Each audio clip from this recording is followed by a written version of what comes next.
The April morning in Millbrook carried a bitter chill that cut through Marcus Stone's jacket as he pedaled his bicycle along Main Street. 12 years as a Navy SEAL had taught him to trust his instincts, and something about this morning felt wrong. The street was too quiet, the few early risers too quick to look away when he passed. $36,000 pressed against his chest from the inside pocket of his jacket. Every dollar earned legitimately from his share in the Golden Dragon restaurant, and every dollar meant to save his cousin Michael from the county jail. But in Millbrook, even legitimate money had a way of attracting the wrong kind of attention. The police siren shattered the morning silence like a gunshot. Marcus didn't need the handlebar mirror to know they'd been waiting for him. 2 patrol cars, strategic positioning. This was an ambush, not a traffic stop. Off the bike, hands where we can see them. The command crackled through the patrol car's speaker. Marcus complied with deliberate slowness, military training kicking in. 2 deputies emerged from their vehicles, hands already on their weapons. The older one, Martinez, swaggered forward while his partner maintained distance, covering him. "Well, what do we have here?" Martinez's smile didn't reach his eyes. "Awful early for a bike ride, Mr. Stone." "On my way to the courthouse," Marcus kept his voice level. "Posted business hours started 10 minutes ago." Martinez circled him like a shark. "Mind if we check that jacket? Got a report about a stolen bicycle matching this description." Before Marcus could respond, the deputy's hands were already moving across his jacket. The moment Martinez felt the money, his entire demeanor changed. The pretense of procedure vanished, replaced by naked greed. $36,000, Martinez whistled low, counting the stack. "That's quite a morning ride you had planned." "That money's for my cousin's bail and a used truck," Marcus said. "I can prove where every dollar came from." Martinez laughed, but there was no humor in it. "Sure you can, just like your cousin Michael can prove he wasn't running drugs for the Carter gang." He pulled out a property seizure form. "Here's how this works. We're confiscating this money under suspicion of drug activity. You'll get a notice in 30 days. Fight it, and we'll add conspiracy charges. Don't fight it." He shrugged. "Well, life's easier when you cooperate." Marcus felt the rage building but kept it contained. Michael was still in custody, vulnerable. This wasn't the time for confrontation. "Do I need to sign anything?" His voice remained steady. Martinez's smile widened. "That's the spirit. Here's your receipt. Have a nice walk to the courthouse." The patrol cars pulled away, leaving Marcus alone with a worthless piece of paper and a growing certainty that this was just the beginning. The courthouse lobby felt colder than the morning air. At the clerk's window, an elderly woman named Mrs. Henderson studied the seizure receipt with pursed lips. "I'm sorry, Mr. Stone. Without funds, I can't process any bail requests." Her eyes darted around nervously. "But you might want to speak with Sarah Chen, 3rd floor, end of the hall.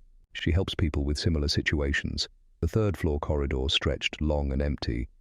Marcus found Sarah Chen's office tucked away in a corner, the frosted glass door bearing the simple title, Public Defender. She looked up as he entered, dark eyes sharp and assessing. Early 30s, professional attire, a desk cluttered with case files. The wall behind her held degrees from Yale Law School and a photograph of a young girl, presumably her daughter. "Mrs. Henderson sent you." She didn't wait for an answer. "Close the door." Marcus handed her the seizure receipt. She studied it, her expression darkening. "Martinez and Brooks," she muttered. "They're getting bolder. This is the 3rd case this month." She looked up at Marcus. "Your cousin Michael, he helped the DA's office with the Carter case last year, didn't he?" "Testified against one of their lieutenants," Marcus confirmed. "That's why I'm worried. If I can't post bail today..." "He's not safe in county," Sarah finished. She pulled out a legal pad. "Tell me everything from the beginning, and Mr. Stone." Her voice hardened. "Don't leave anything out. In Millbrook, details mean the difference between justice and a cover-up." As Marcus began his story, neither of them noticed the shadow that passed by the frosted glass, or the soft click of a cell phone camera capturing their meeting. In Sheriff James Holloway's office across town, a text message buzzed through with an attachment. The sheriff studied the image of Marcus in Sarah Chen's office, his weathered face creasing into a frown. "Well now," he muttered, reaching for his phone. This could be a problem. Marcus spent the next hour detailing everything to Sarah. the restaurant partnership with old Mr. Chen, the steady cash flow they'd built over 3 years, and Michael's increasingly desperate phone calls from county lockup. "They're isolating him," Marcus explained. "Last call, he said they've moved him to a new cell block, away from the cameras." Sarah's pen moved steadily across her legal pad. "Classic intimidation tactic. They're sending you a message." She glanced at her watch. "We have about 2 hours before Michael's morning processing. If we can't get him moved—" A knock interrupted them. Mrs. Henderson stood in the doorway, her face pale. "Sarah, the sheriff's here. He's asking about your case files." The atmosphere in the small office shifted instantly. Sarah moved quickly, sliding Marcus's paperwork into a folder. "Use the back stairs," she whispered. "Meet me at Golden Dragon at 2. And Marcus," she caught his arm. "Don't go home. They'll be watching." Marcus slipped out through the service corridor just as heavy footsteps echoed down the main hall. Through the closing door, he heard Sheriff Holloway's booming voice. "Ms. Chen, just the person I wanted to see." Outside, the April sun had burned away the morning chill, but Marcus felt a different kind of coldness settling in. He'd seen this pattern before, in war zones halfway around the world. The systematic dismantling of support structures before a major strike. His phone vibrated. A text from an unknown number. "Back door of Golden Dragon. Now. Important about Michael." At the restaurant, old Mr. Chen was already waiting in the narrow alley, his usually cheerful face drawn with worry. "They came this morning," he said without preamble. "Health inspectors, tax auditors, all asking questions about our cash deposits." "How bad?" "Bad enough. They're trying to freeze our accounts." Mr. Chen handed him a thick envelope. "Take it. Your share of the weekend receipts. I was going to deposit it today, but now—" He shook his head. "Be careful, Marcus. This isn't just about money anymore." By early afternoon, the pieces were falling into place. The morning ambush, Michael's isolation, the coordinated harassment, all pointing to something bigger than simple police corruption. At exactly 2 o'clock, Sarah's silver Accord pulled into the back alley. She wasn't alone. In the passenger seat sat Mrs. Henderson, clutching a manila envelope. "Get in," Sarah ordered. "Both of you." As they pulled onto Main Street, Mrs. Henderson opened the envelope. "These came across my desk an hour ago. Transfer orders for Michael. They're moving him to state prison tonight." "That's impossible," Marcus protested. "He hasn't even been convicted." "Emergency transfer due to security concerns." Sarah's knuckles whitened on the steering wheel. "Signed by Judge Thompson himself." "Thompson?" Mr. Chen leaned forward. "He was at the restaurant last night, with the sheriff and some men I didn't recognize. They stayed late, in the private room." Sarah made a sharp turn onto a side street. Mrs. Henderson copied everything before they could process it. Transfer orders, judges' signatures, the seizure reports. "It's all here. Enough to prove conspiracy, and enough to get us all killed," Mrs. Henderson added quietly.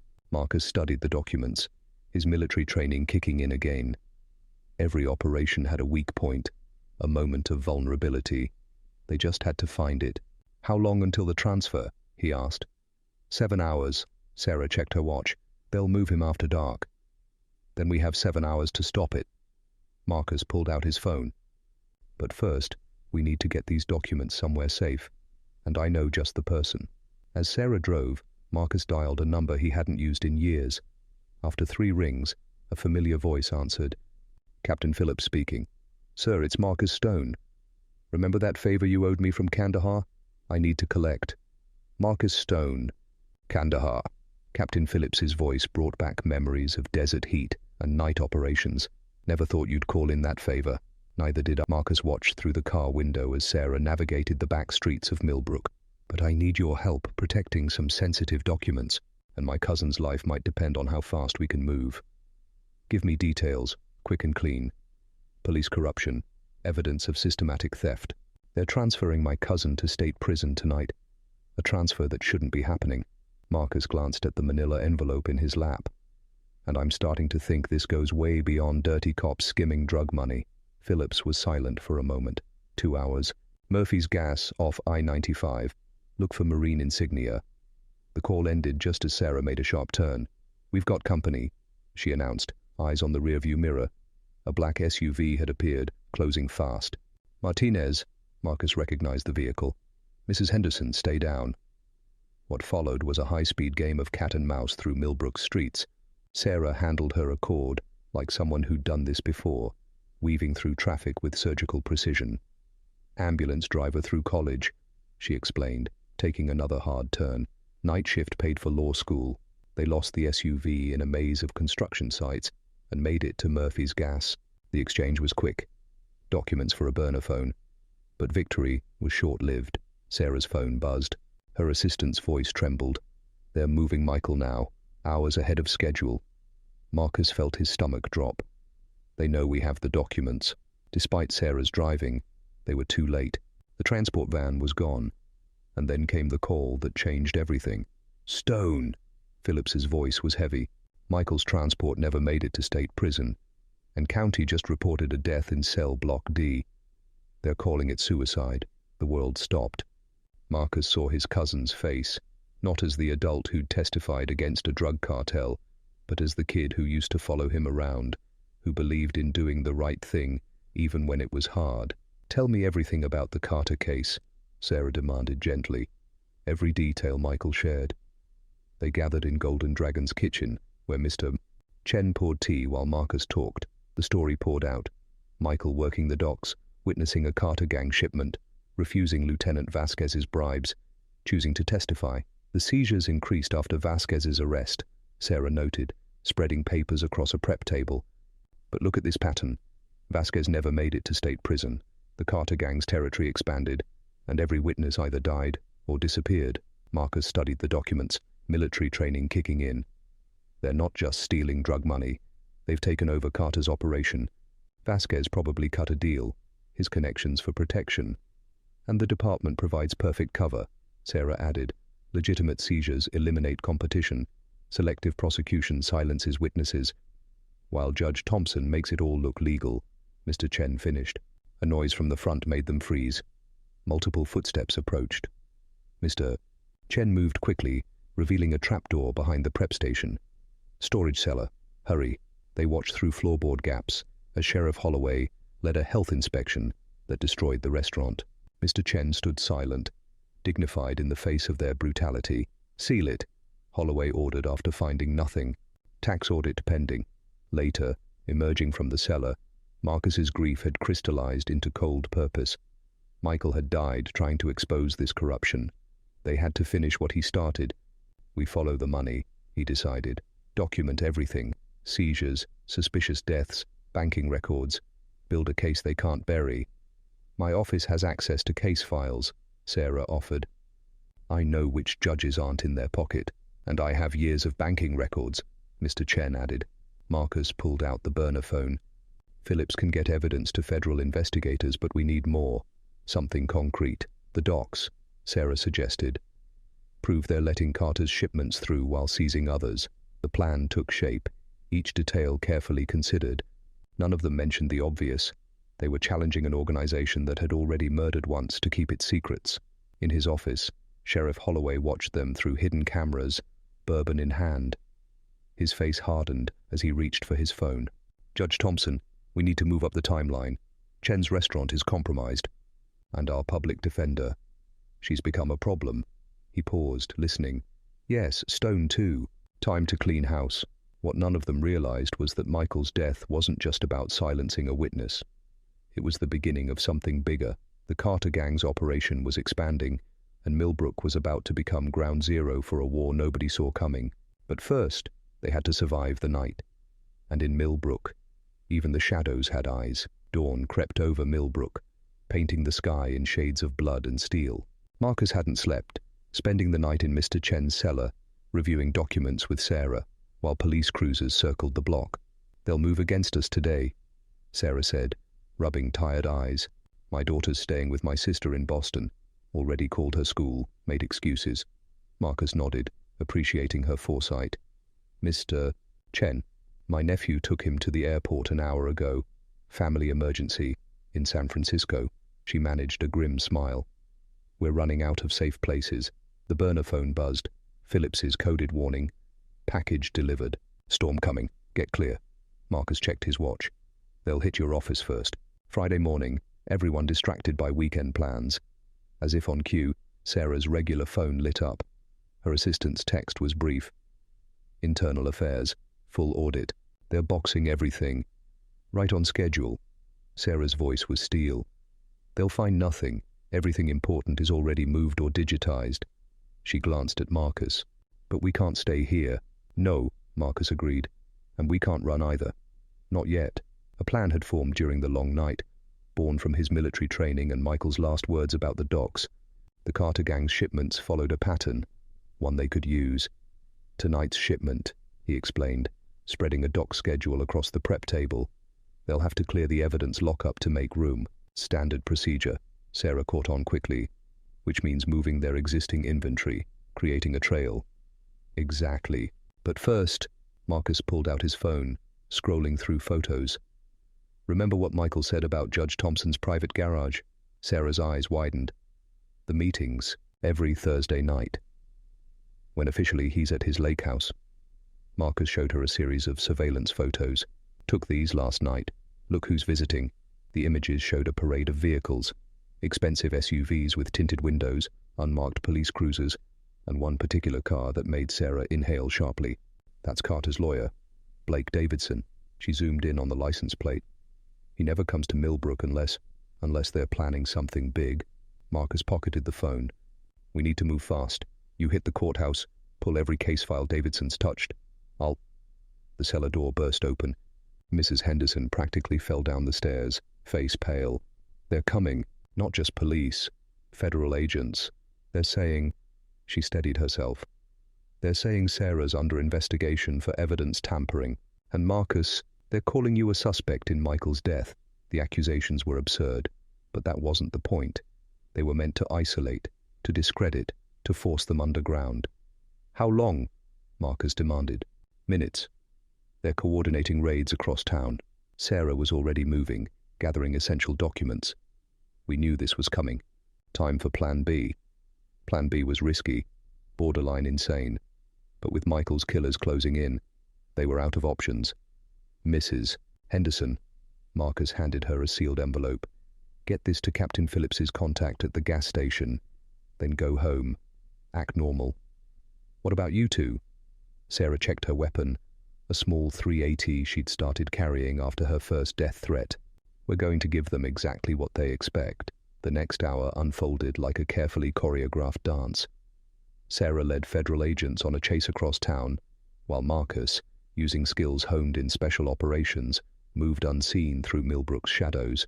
By noon, the local news was buzzing. Public defender fled custody. Former SEAL wanted for questioning. Corruption investigation rocks small town. Sheriff Holloway watched the coverage from his office, expression unreadable. Judge Thompson paced nearby, anxiety bleeding through his judicial calm. This is messy, Thompson muttered. Blake's people won't like it. Blake's people don't understand small towns, Holloway countered. Stone and Chen will run. Natural reaction. Makes them look guilty. And if they don't run? Holloway's smile was cold. Then we do this the hard way. But Marcus and Sarah weren't running. Not really. Each pursuit, each near miss was calculated, designed to draw attention while their real plan unfolded. At dusk, they regrouped in an abandoned warehouse near the docks. Sarah arrived first, carrying a laptop and files stolen from Davidson's car during the confusion. You were right, she said, as Marcus slipped in. Davidson's files, the judge's meetings. It's all connected to tonight's shipment, but it's not just drugs. She opened the laptop, revealing shipping manifests and coded emails. They're using the Carter gang's routes to move something bigger. Military-grade weapons, classified tech. This isn't just a corrupt police department anymore. Marcus studied the documents, pieces clicking into place. That's why they killed Michael. He didn't just stumble onto drug shipments. He saw something else, something worth killing for. Sarah agreed. And now... A distant siren wailed, then another. The warehouse's old walls seemed to vibrate with approaching vehicles. Marcus checked his phone. No signal. They were being jammed. Sarah. His voice was quiet. If this goes bad, it won't. She drew her weapon. But if it does, my daughter has everything. Files, photos, contacts. Set to release automatically if I don't check in every 12 hours. Marcus smiled, despite the situation. Always thinking ahead. This lawyer who'd become his unlikely partner in exposing Millbrook's darkness. The sirens grew closer. Outside, voices barked commands. Heavy boots approached. "Ready?" Sarah asked. Marcus checked his own weapon. "Just like we planned. Make them think they've won." But as flashlight beams began probing the warehouse windows, both knew their plan had a fatal flaw. They'd assumed they were dealing with corrupt cops and local criminals. The truth was far worse, and Millbrook's long night was just beginning. The warehouse erupted in chaos, but Marcus had anticipated this exact scenario. As flashbangs burst through the windows, he was already pulling Sarah behind a prepositioned steel barrier. "Now," he commanded. Sarah triggered the remote detonator. Across the warehouse, several smoke grenades activated simultaneously, filling the space with thick, military-grade smoke. The tactical team's night vision equipment would be useless in this soup. "Target lost," a voice shouted from above. "Switch to thermal." Marcus smiled grimly. The mylar emergency blankets they'd scattered across the warehouse floor would create dozens of false heat signatures.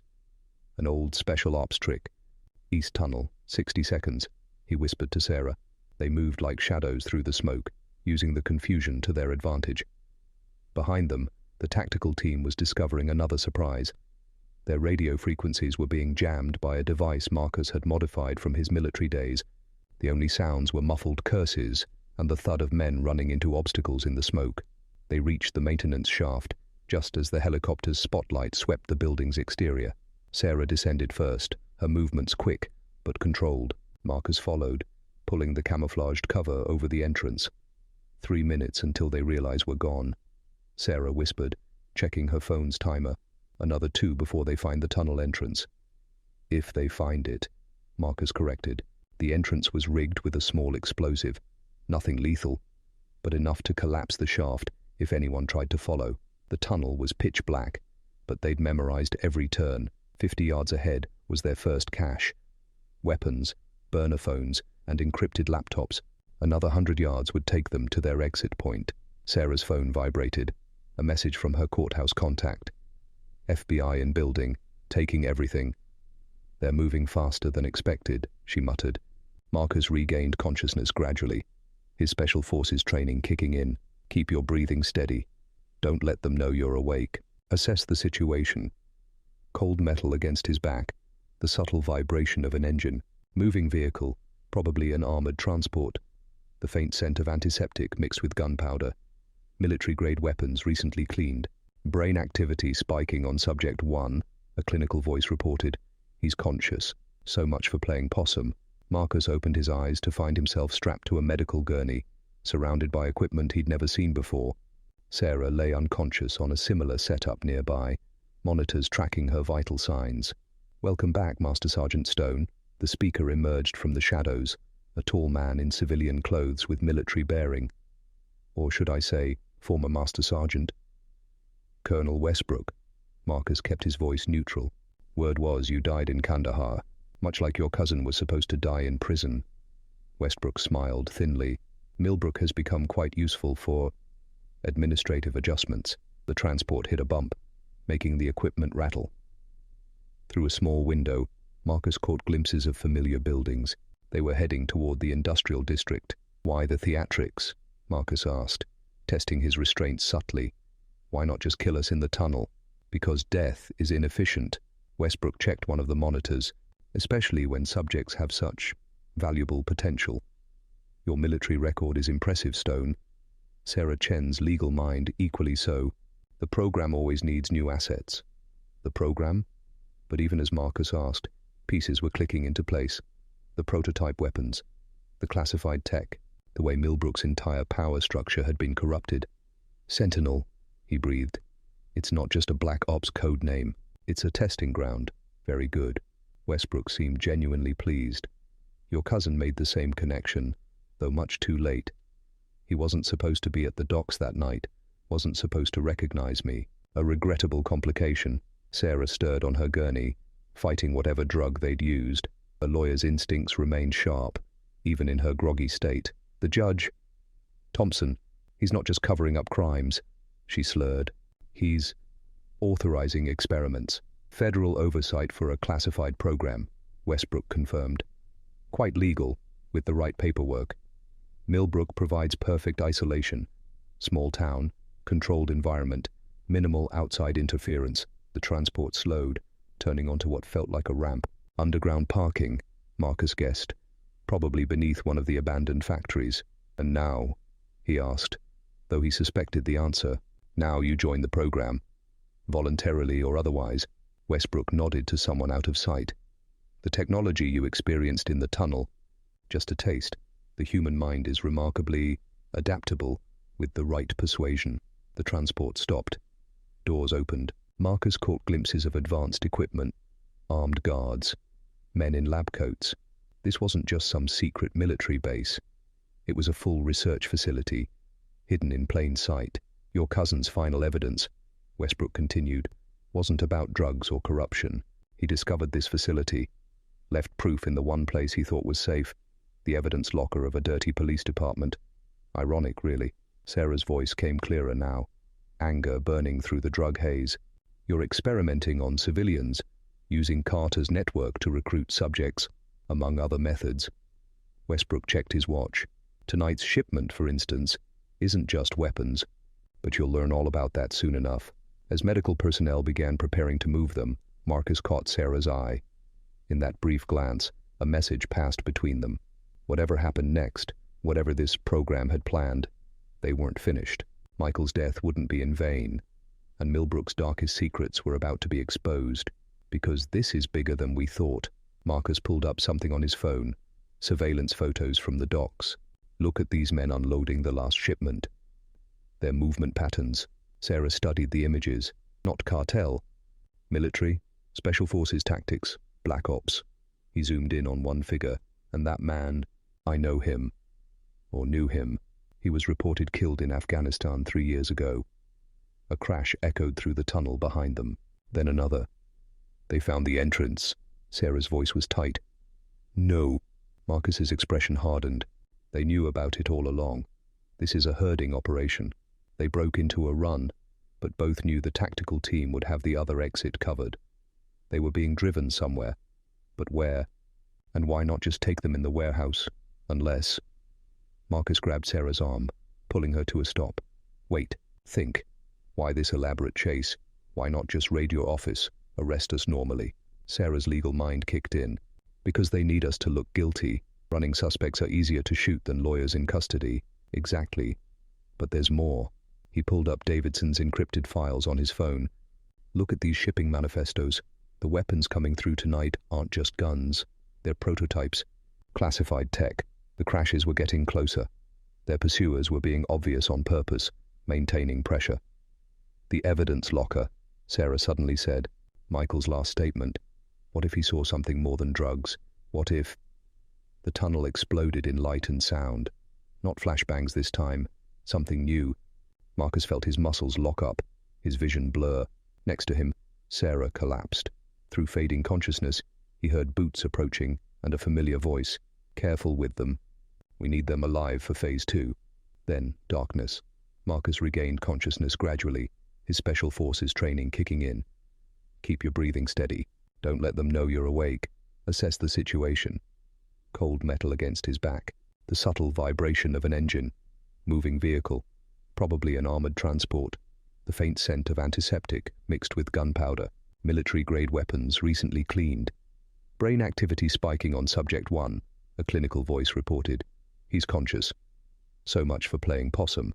Marcus opened his eyes to find himself strapped to a medical gurney, surrounded by equipment he'd never seen before. Sarah lay unconscious on a similar setup nearby, monitors tracking her vital signs. Welcome back, Master Sergeant Stone. The speaker emerged from the shadows, a tall man in civilian clothes with military bearing. Or should I say, former Master Sergeant. Colonel Westbrook. Marcus kept his voice neutral. Word was, you died in Kandahar, much like your cousin was supposed to die in prison. Westbrook smiled thinly. Millbrook has become quite useful for administrative adjustments. The transport hit a bump, making the equipment rattle. Through a small window, Marcus caught glimpses of familiar buildings. They were heading toward the industrial district. Why the theatrics? Marcus asked, testing his restraint subtly. Why not just kill us in the tunnel? Because death is inefficient. Westbrook checked one of the monitors. Especially when subjects have such valuable potential. Your military record is impressive, Stone. Sarah Chen's legal mind equally so. The program always needs new assets. The program? But even as Marcus asked, pieces were clicking into place. The prototype weapons, the classified tech, the way Millbrook's entire power structure had been corrupted. Sentinel, he breathed. It's not just a Black Ops codename, it's a testing ground. Very good. Westbrook seemed genuinely pleased. Your cousin made the same connection, though much too late. He wasn't supposed to be at the docks that night, wasn't supposed to recognize me. A regrettable complication. Sarah stirred on her gurney, fighting whatever drug they'd used. Her lawyer's instincts remained sharp, even in her groggy state. The judge, Thompson, he's not just covering up crimes, she slurred. He's authorizing experiments. Federal oversight for a classified program, Westbrook confirmed. Quite legal, with the right paperwork. Millbrook provides perfect isolation, small town, controlled environment, minimal outside interference. The transport slowed, turning onto what felt like a ramp. Underground parking, Marcus guessed, probably beneath one of the abandoned factories. And now? He asked, though he suspected the answer. Now you join the program, voluntarily or otherwise. Westbrook nodded to someone out of sight. The technology you experienced in the tunnel, just a taste. The human mind is remarkably adaptable. With the right persuasion, the transport stopped. Doors opened. Marcus caught glimpses of advanced equipment, armed guards, men in lab coats. This wasn't just some secret military base. It was a full research facility, hidden in plain sight. Your cousin's final evidence, Westbrook continued, wasn't about drugs or corruption. He discovered this facility, left proof in the one place he thought was safe, the evidence locker of a dirty police department. Ironic, really. Sarah's voice came clearer now, anger burning through the drug haze. You're experimenting on civilians, using Carter's network to recruit subjects, among other methods. Westbrook checked his watch. Tonight's shipment, for instance, isn't just weapons, but you'll learn all about that soon enough. As medical personnel began preparing to move them, Marcus caught Sarah's eye. In that brief glance, a message passed between them. Whatever happened next, whatever this program had planned, they weren't finished. Michael's death wouldn't be in vain, and Millbrook's darkest secrets were about to be exposed. The facility beneath Millbrook's industrial district was a maze of sterile corridors and secured labs. As they were wheeled through blast doors and security checkpoints, Marcus catalogued every detail: guard rotations, camera positions, potential weaknesses. Impressive setup, he commented, keeping Westbrook talking. Converting old factory foundations into a black site. The industrial cooling systems provide perfect cover for your power consumption. Always the tactical observer. Westbrook walked alongside Marcus's gurney. That's why you're perfect for Phase 3. Your military background, combined with our latest developments.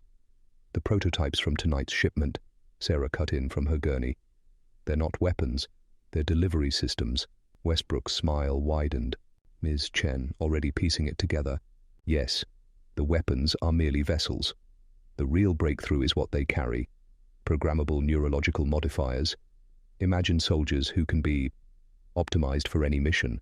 Civilians who can be adjusted to prevent civil unrest. They passed a window looking into a lab where technicians worked over unconscious subjects. Marcus recognized one, a local shopkeeper who'd moved away last month. Michael saw this. He said quietly, "That's why he had to die. Your cousin was unfortunate timing. He recognized me, yes, but worse, he witnessed a field test, saw how effectively we could reshape problematic individuals." Sarah struggled against her restraints. The missing witnesses, the ones who changed their testimony or disappeared. You didn't just threaten them. We improved them. Westbrook stopped at a massive security door. Tonight's shipment completes the project. Mass deployment capabilities. And you too. He checked their vital signs. You'll help us demonstrate the results.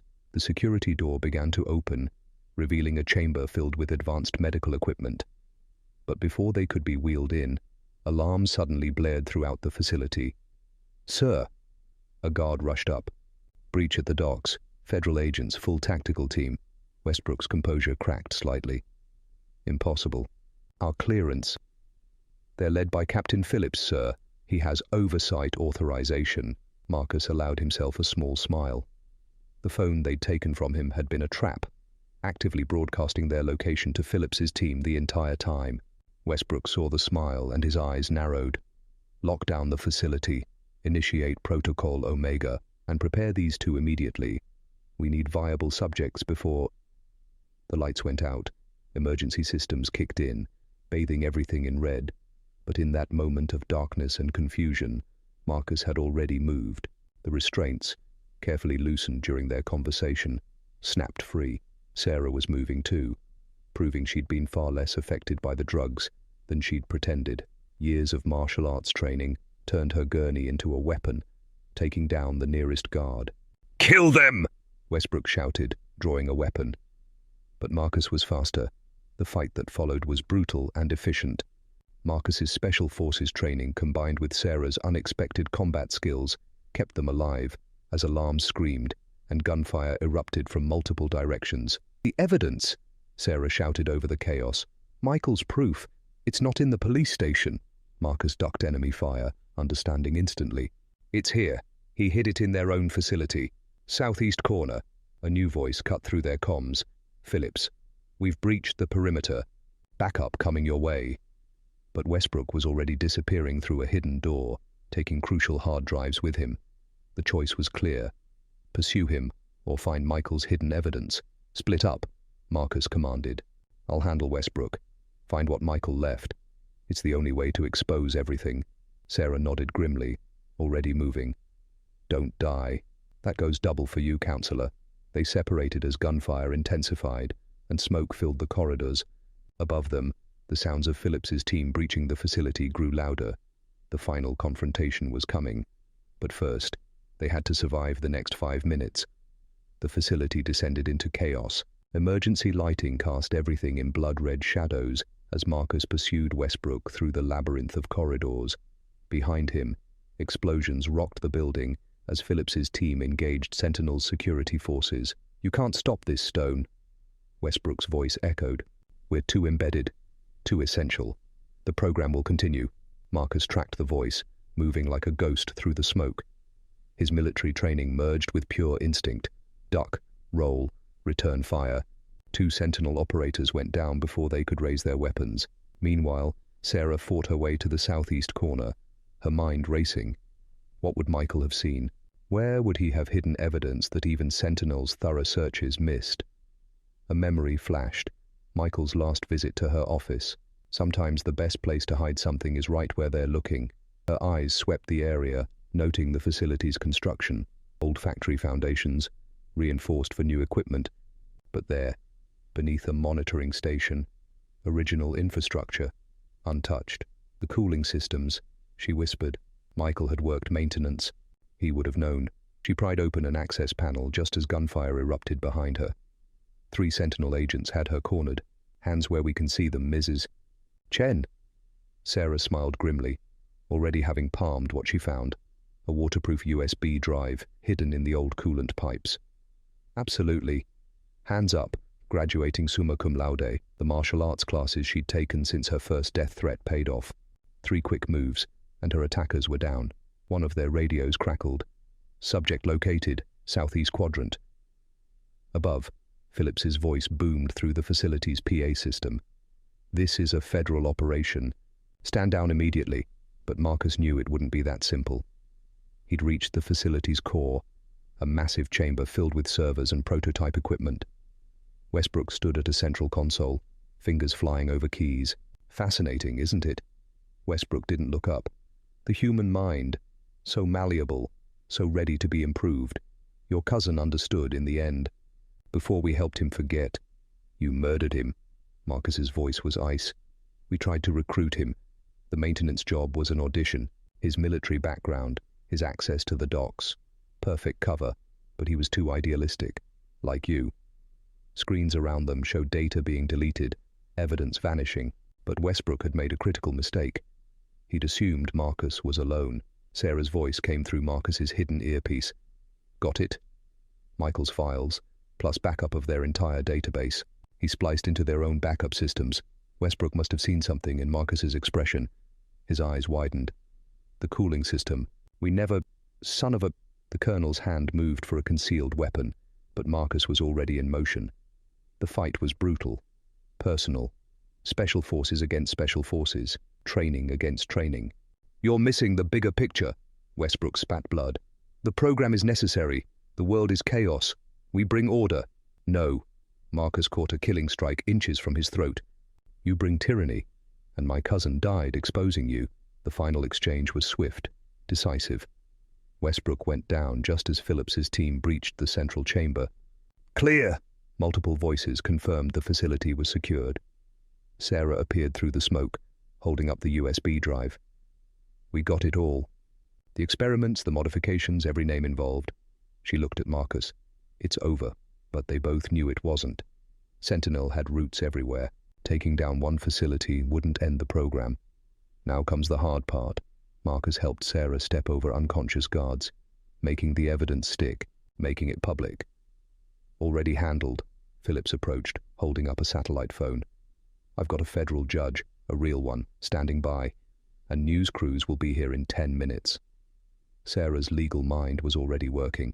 We'll need witness protection. Everyone they experimented on, everyone who can testify. Done. Phillips nodded to his team to begin gathering evidence. But first, let's get you both out of here. Dawn's coming. As they emerged from the facility, the sky was indeed lightening. Marcus paused, looking back at the innocent-seeming factory that had hidden so much darkness. For Michael, he said quietly. Sarah squeezed his arm. For everyone they hurt, and everyone they won't hurt now, but in the shadows of his mind, Marcus knew.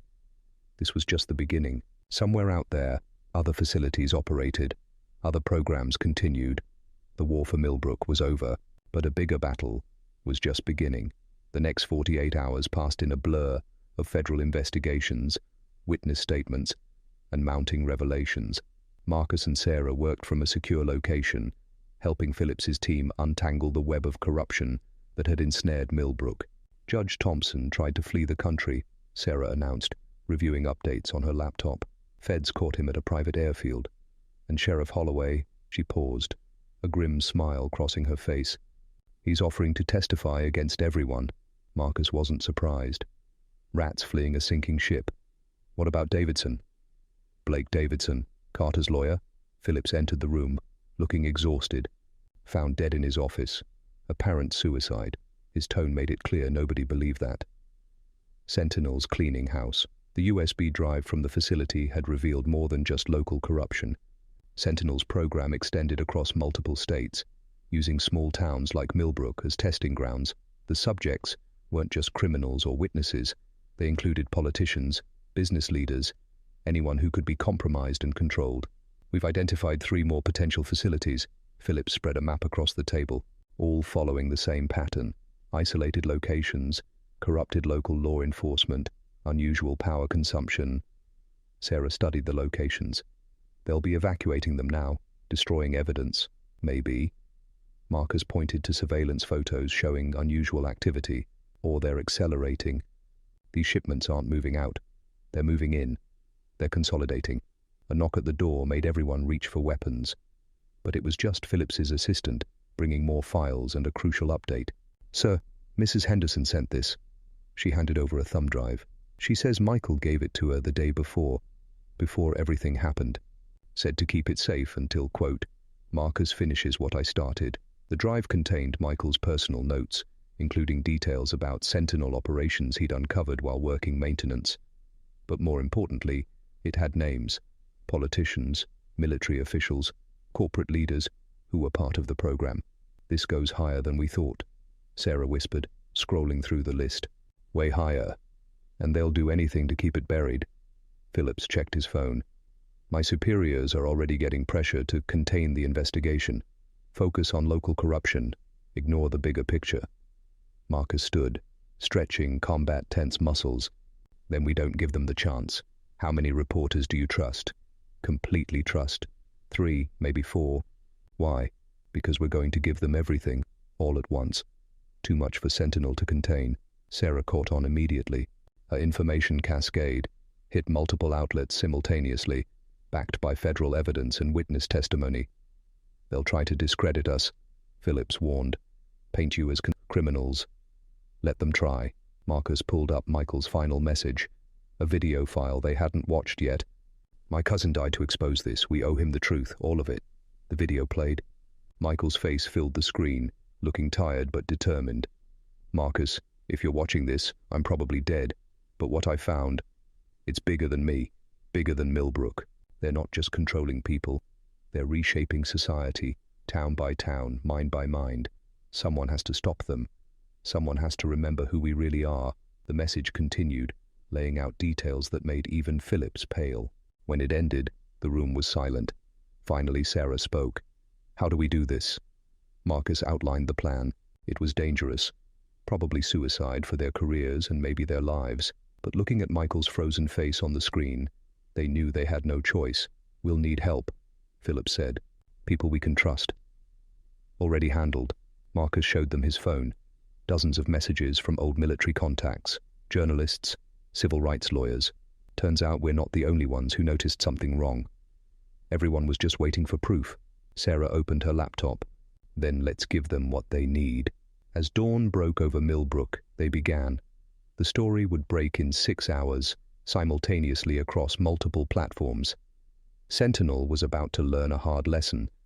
The truth, justice, might be delayed, but it couldn't be denied forever. The media explosion hit like a tsunami. Every major network, dozens of online platforms, and hundreds of social media channels erupted simultaneously with evidence of Sentinel's activities. Phillips's trusted reporters had done their jobs perfectly. The story was everywhere. Undeniable. Unstoppable. First wave impact in 3, 2, 1. Sarah tracked the digital spread on multiple screens. They're trying to suppress it, but they can't block everything. Marcus watched as Michael's video testimony went viral, his cousin's face and words reaching millions. They want to control how we think, how we feel, who we are. The response was immediate and overwhelming. Other whistleblowers emerged from towns across the country. More evidence poured in, confirming Michael's claims. The pattern of Sentinel's operation became clear to everyone. But Sentinel wasn't going down without a fight. Incoming! Phillips burst into the room. They're deploying emergency protocols. Mass media manipulation, coordinated disinformation. Let them try. Sarah's fingers flew across her keyboard. We've got something they don't. She activated a program Michael had created, a digital deadman switch that began releasing encrypted files to key targets.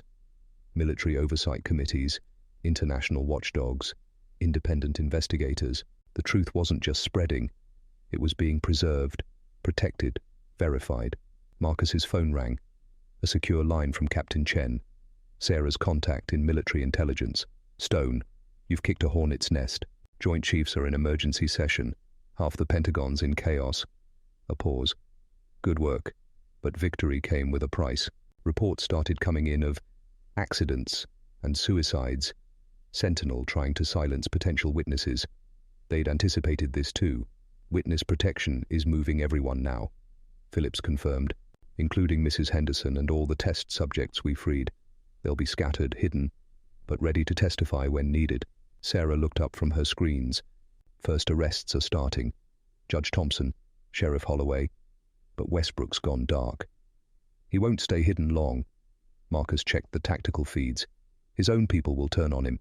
Sentinel's command structure is breaking down. The next few hours were intense. Government agencies rushed to distance themselves from the program. Military officials resigned in waves. Corporate partners denied involvement, then blamed each other as more evidence emerged. But the real victory came from Millbrook itself. Citizens took to the streets, not in chaos, but in solidarity.